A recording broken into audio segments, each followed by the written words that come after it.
I cannot control the semantics. Mr. Chair, yes or no?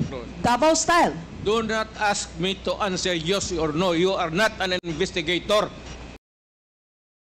Mr. Chair, tayo po ay nasa investigasyon kasalukuyan, Yes, Mr. but you Chair. are not an investigator. Why are you asking me to answer Mr. yes Chair, or no? tinatanong ko lang naman. Ako ang nagbigay ng order kasi ginawa nila illegal or legal, akin yun.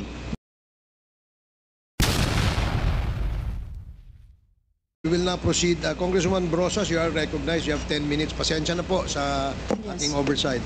Thank you, Mr. Chair. Maraming salamat, Mr. Chair. Mr. Chair, again, i-reiterate ko lang, Mr. Chair, yung reminders no, na hindi magsabi ng pagmura, siguro, kasi sanay po yung nakaraan, kahit po sa Senate hearing, may mga ganun. Ano?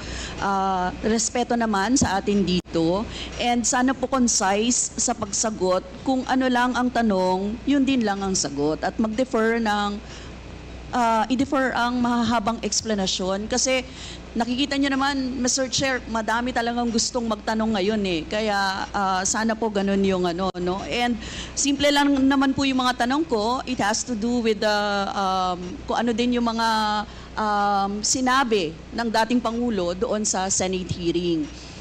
Yan, Mr. Chair. First, yung observe decorum. Tapos, syempre, tulad po ng sinabi ni Chairman Abante, hindi po tayo mangingimi na mag-point of order kapag nilabag po itong mga ito.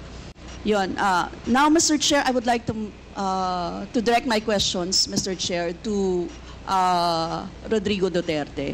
Mr. Chair, noong October 28, sinabi ni dating Pangulong Duterte, under oath, sa harap ng Senado, and I quote, I and I alone take full legal responsibility sa lahat na nagawa ng mga pulis.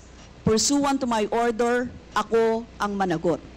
At ako ang makulong, wag yung pulis na sumunod sa order ko.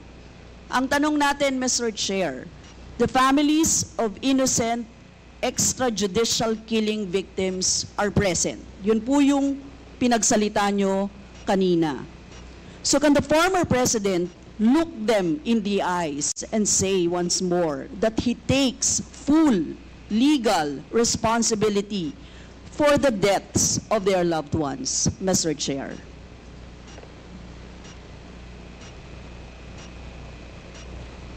Mr. President, can you... What's the question? What is the question? Can you repeat the question? Mr. Chair, sinabi niya po na full responsibility. So, Mr. Chair, totoo ba yan? Correct. Very correct. Since I was a president, and there was this, until now, serious problem about drugs, I had to issue or make a policy statement about drugs.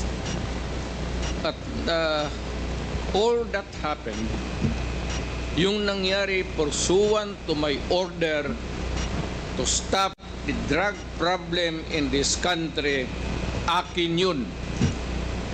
Akin yun. Ako ang nagbigay ng order kasi ginawa nila illegal or legal, akin yun. Thank you, Mr. Chair. I take full responsibility for it. Thank you, Mr. Chair. Yun po yung tanong ko. Yung families of innocent extrajudicial killings, kayo din. File the case in court. Mr. Chair. Walang problema. Nandiyan ang korte. Yes, Mr. Chair. Second question ko. Responsable kayo kasi polisiya nyo yun. Kumbaga, tatak Duterte. Dahil polisiya nyo rin yan, tama ba? Sa Davao. Nung nasa Davao pa kayo.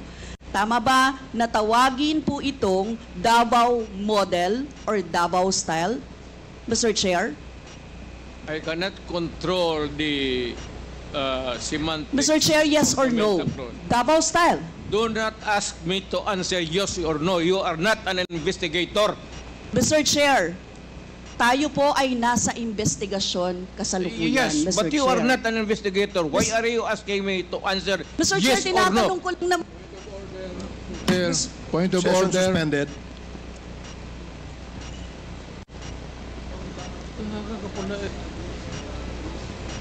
Point of order, Mr. Chair. Ano ka, police? All right, you're currently watching the House Quad Committee hearing on the drug war that happened during the Duterte administration's term. I'm Carmina Constantino, and you're watching our special live coverage of the Quad Committee hearing. We just saw Representative Arlene Brosas there questioning former President Rodrigo Duterte. The questioning became heated, and that's why there was a point of order called and an eventual suspension of the hearing. But now I think the hearing has resumed, so we go back to the House of Representatives. Tinatanong ko lang po kung yes or no, Davao style ba yung inyong modelo. Mr. Chair, ayaw niya sagutin. So, Mr. Chair, hindi ko maintindihan yon. I'm sorry. What is your personality, Your Honor?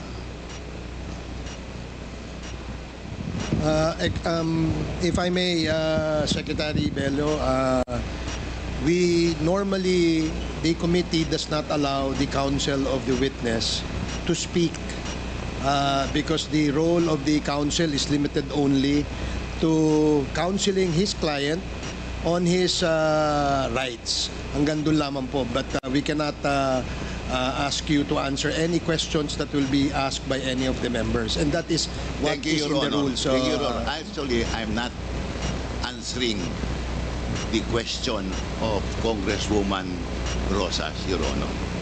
My point is, Your Honor, to allow the resource person to finish his answer. Okay, we will do that. Thank you, Attorney Bello. Thank you, Your Honor. Thank you. Congressman Brosas, maybe it is, perhaps the former president would like to elaborate on his answer. We may ask questions that is answerable by yes or no, and as much as possible, we would ask the resource person to say, to only answer yes or no. But if he wishes to elaborate, and as long as it is germane and related to the answer to your question, we will allow that. But Yes. we will make it very, very short. Yes, Mr. Chair. Pwede namang mag-expound, Mr. Chair. Ang tinatanong ko lang, sa particular question na yon, maaari naman siyang sagutin ng yes or no. And then the explanation, Mr. Chair. Opo, opo. Mr. Do Pres- not control my answer, kung Your Honor. This is not an inquisition. It's a democratic process of investigation. Okay, thank you, Mr. President. Sana po, if there are questions that will be propounded by the members, hopefully, medyo, kung gusto po natin mag-elaborate, we will allow that, provided that kung maaari po sanang iksian lamang po natin nang sa ganun, malinaw. And for the members who wish to ask questions that are answerable by yes or no, please make the questions very clear para ho masagot po ng yes or no, Your Honors. So I hope para ho maayos yung ating patakbo ng ating hearing sa ngayon. So please proceed, Congresswoman Brosas. Yes, Mr. Chair. Mr. Chair, ang tanong ko, sinasabi nyo rin na ang war on drugs ay talagang utos nyo. Diba? Pag sinabing war on drugs, Duterte yan. Sa inyo na nadikit yan. Unless, eto po, tanong na pwede nyo i-expound. May iba kayong gustong itawag doon? Meron po ba kayong gustong ibang itawag doon? Wala na po. Sabi ko, I assume full responsibility for whatever happened in the actions taken by the law enforcement agencies of this country to stop the drugs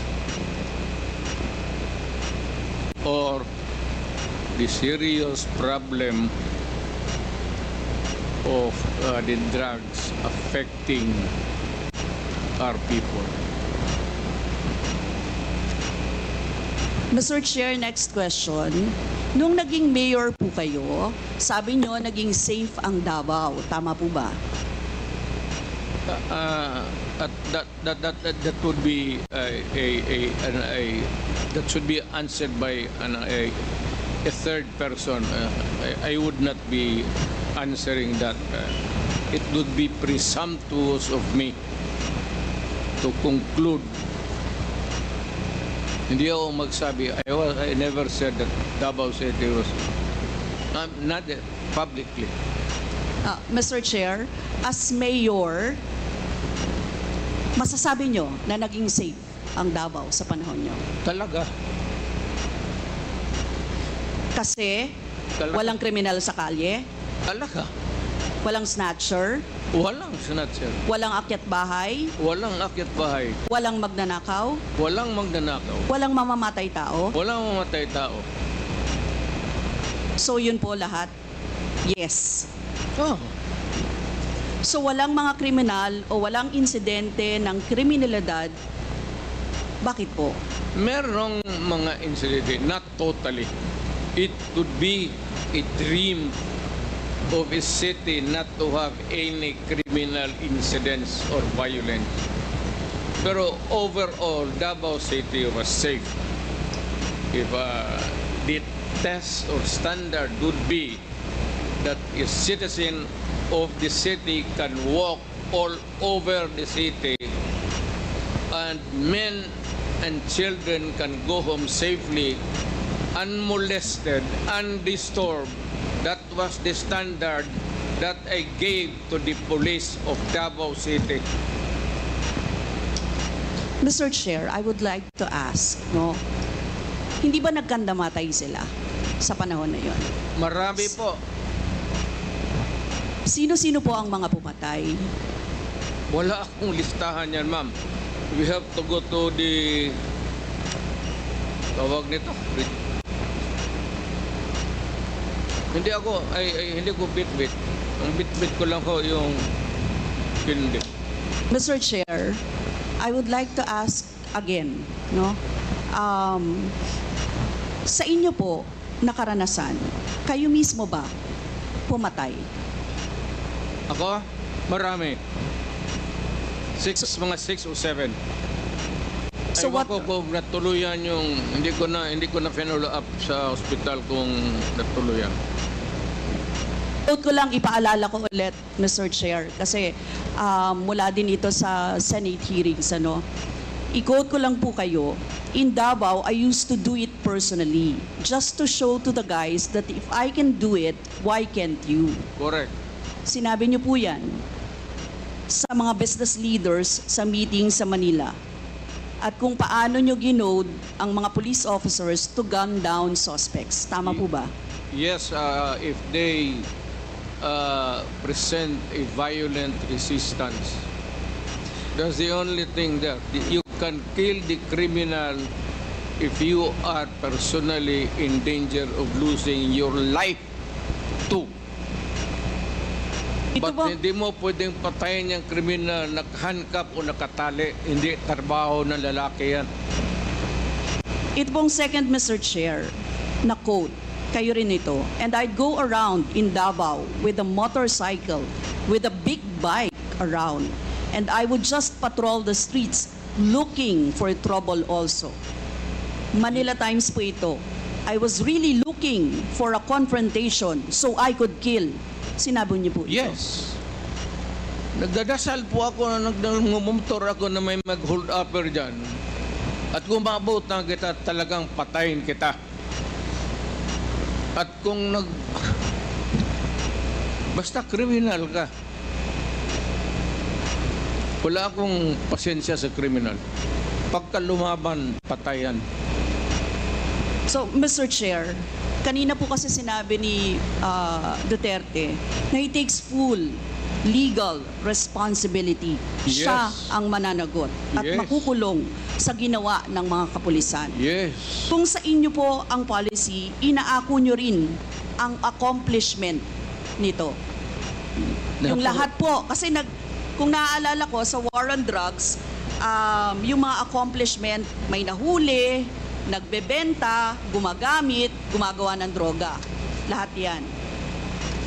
Ma'am, if you are the city executive or mayor, lahat ng utos mo na ginawa ng pulis and all the consequences, sagot ko yan. Pati ang ginawa ng pulis, sagot ko yan. Pati po yung accomplishment kung may nahuli, enforcement of law yun. Accomplishment din po yung na-confiscate na drugs. Tama ba? Lahat ng trabaho ng pulis, because you are the mayor, inutos mo yan, and the consequences, or sometimes an incident can go right and go wrong. Protektahan ko yung pulis kasi ako ang mayor. Hindi magtrabaho yung pulis, matakot yan kung hindi mo bakaban. So lahat ng trabaho ng pulis, nung ako'y mayor, for the longest time, akin yan. So, Mr. Chair, alam niyo po ba kung ilan ang arrested sa mga drug operations at how much ang drug na na-seize nung time na yan? Ma'am, I was not notified in advance that I have to make an accounting for the arrested persons in Davao City. That is, I would not want to. That would not be a proper question. For Mr. a Chair, resource sabi niyo person. yung accomplishment report sa inyo yan. Accomplishment, yes. Accomplishment is another thing. But you see, to ask for the number of arrests or killings, that would be a stupid question. Mr. Chair, sinabi po ninyo na aakuin nyo lahat. E di syempre may accounting din kayo, Mr. Chair. At kabisado nyo, kahit nga kabisado ninyo kung ilan ang hinuli, ilan ang pinatay, ilan. Dapat may accounting kayo, Mr. Chair. And I believe, Mr. Chair, noong 2017, correct me if I'm wrong, may President's Accomplishment Report kayo, Yes, ma'am. Mr. Chair. Tanungin kita, where were you the other day at 4 o'clock in the afternoon? Point of order, Mr. Chair. Yan nga sinabi ko. Yes, may I remind our resource person, Mr. President, maaari po ay wag po, iwasan po natin magtanong sa ating po mga membro. Please answer the questions lamang po at refrain from asking questions to the members of Congress. Yan po ang nakasaad sa ating rules. Please continue, Congresswoman Brosas. Thank you, Mr. Chair. I'm sure alam po yan ng former President kasi siya ay naging miyembro din ng Kongreso, Mr. Chair. Yes. Yes, Mr. Chair, 2017 President Accomplishment Report meron, sinabi nyo rin naman. Ngayon, Mr. Chair, kung ganon, handang mag-cooperate ba ang dating Pangulo sa lahat ng investigations na gagawin, Mr. Chair? All investigations. What do you mean by lahat? How many investigations do you think that I have to participate? Point of order again, Mr. Chair. That's a 1 minute suspension. walang pre.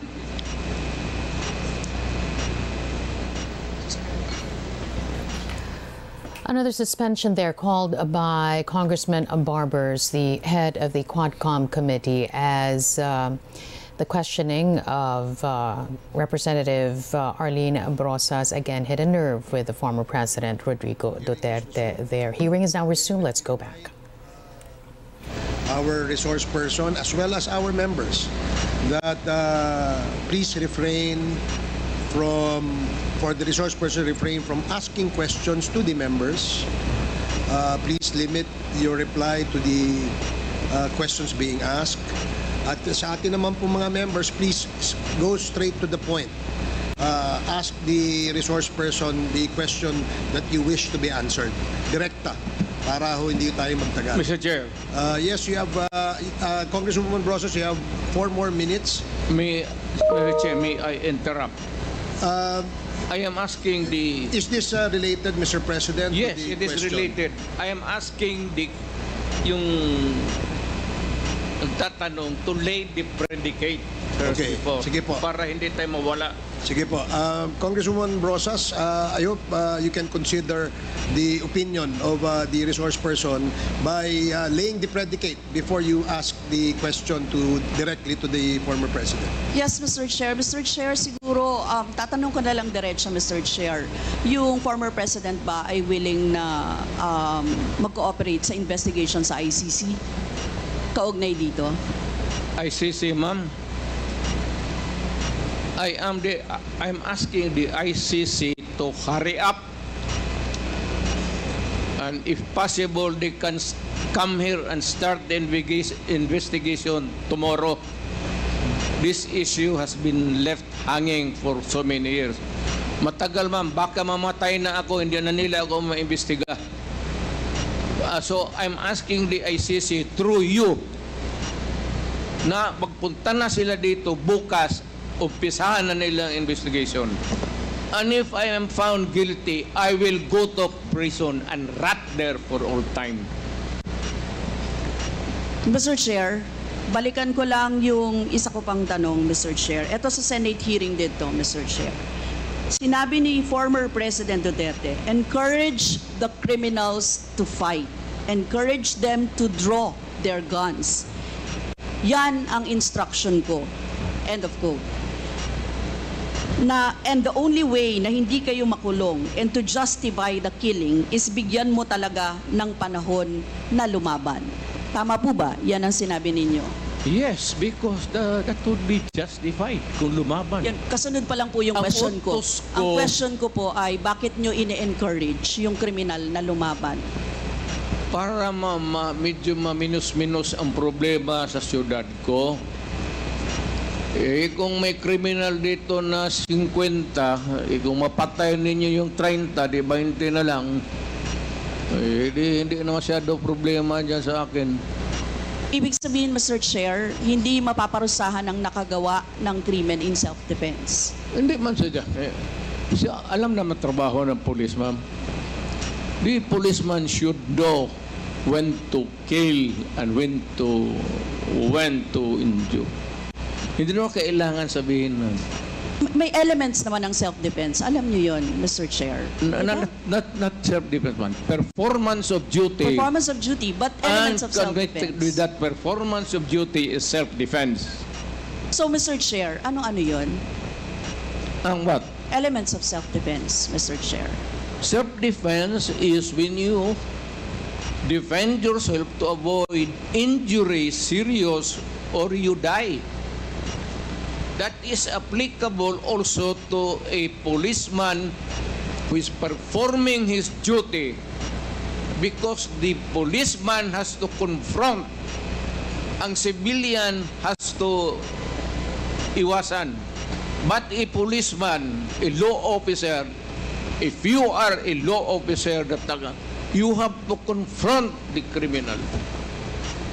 Ang sanabi ko sa kanila, huwag kang pumunta dito sa akin opisina na may sugat ka, sipain kita, patayin mo. Bakit ikaw ang may sugat?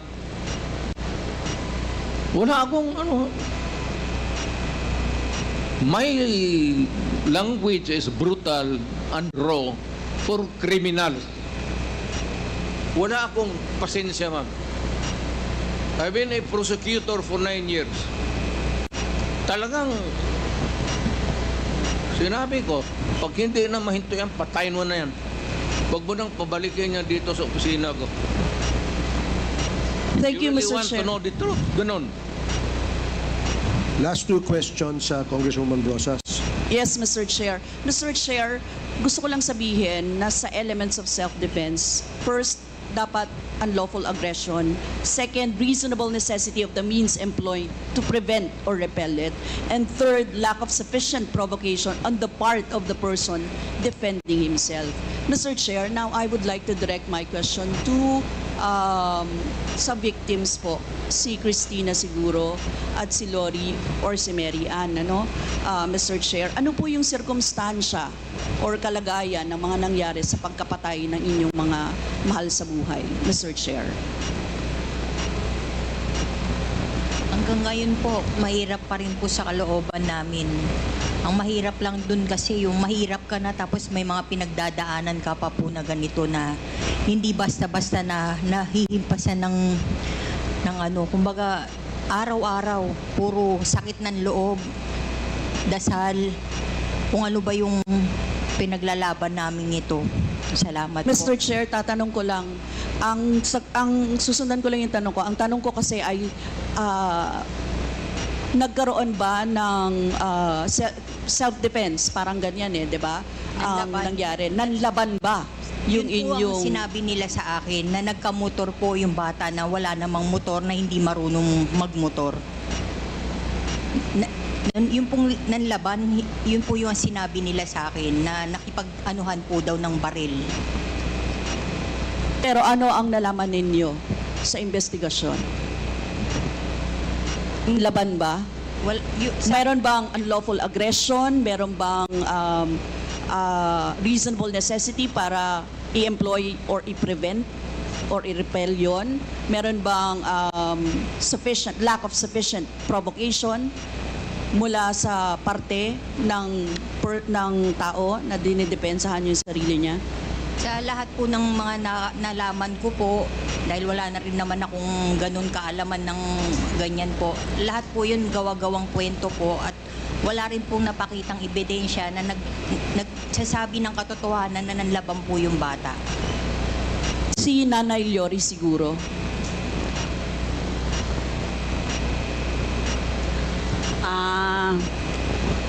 Sa parte po ng aking mga anak na dalawa, nawala po kasi sila ng May 11, tapos nalaman na lang po namin May 12 na natagpuan sila dun sa isang lugar sa Quezon City na patay na sila. Kaya kumbaga, doon sa balita, yun yung napanood ng anak ko na sabi nga daw ay police operation. Pinaghahabol daw sila ng mga pulis hanggang sa nahuli sila at pinagbabarel. Yun po, kasi kukuha lang naman ng lisensya itong kuya, si Crisanto, kasi isa po siyang security guard. Kumuha lang siya ng lisensya noong May 11, pero hindi na ho siya nakabalik. Tapos kinabukasan ho, yun na panood na siya sa isang news sa TV na yun nga, natagpuan na sila na patay na. Tapos yun, pinaghahanap na po namin. Si Nanay Mary Ann. Yung time po nung pinas lang yung mag-ama ko, sa totoo lang, planado po ng mga pulis yun, na pumatay po sila. Ang hinahanap po nila, hindi po yung mag-ama ko, yung kapatid ng asawa ko. Nasa police report po nun. Halos planado po nila. Nandyan na po yung soko, andyan na yung punerarya na halos sa amin bilang mahihirap, wala kaming magawa. Halos talagang yung ginawa ng mga opisyal ng mga kapulisan na imbis na magtiwala kami, nawalan kami ng tiwala. Halos sa tingin po namin parang mga na po sila. Hindi na po nila ginagampanan yung mga obligasyon nila bilang mga pulis. Kaya yung time na yon, hindi po makatao yung ginawa nila sa aming mga mahihirap. So sa tingin niyo po hindi nanlaban? Hindi po. Sa liit po ng bahay po namin, halos 3x3 lang po yung bahay namin. Kwarto lang po. Wala pong mga barilang mag-ama ko. Halos nakaload na po yung mag-ama ko nung time na yun. Paulit-ulit po kami nagmamakaawa. Pero pinaslang pa rin po yung mag-ama ko. Thank you, Mr. Chair. That would be all. Ano? Thank you. Lumalabas doon na may mga excesses talaga at mga violations na naganap, Mr. Chair. Mr. Chair, thank you, Mr. Chair. And siguro, Mr. Chair, for the next round of interpellations, pwede pong palista ulit. Maraming salamat, Yes, Mr. opo. Chair. Meron po tayong second round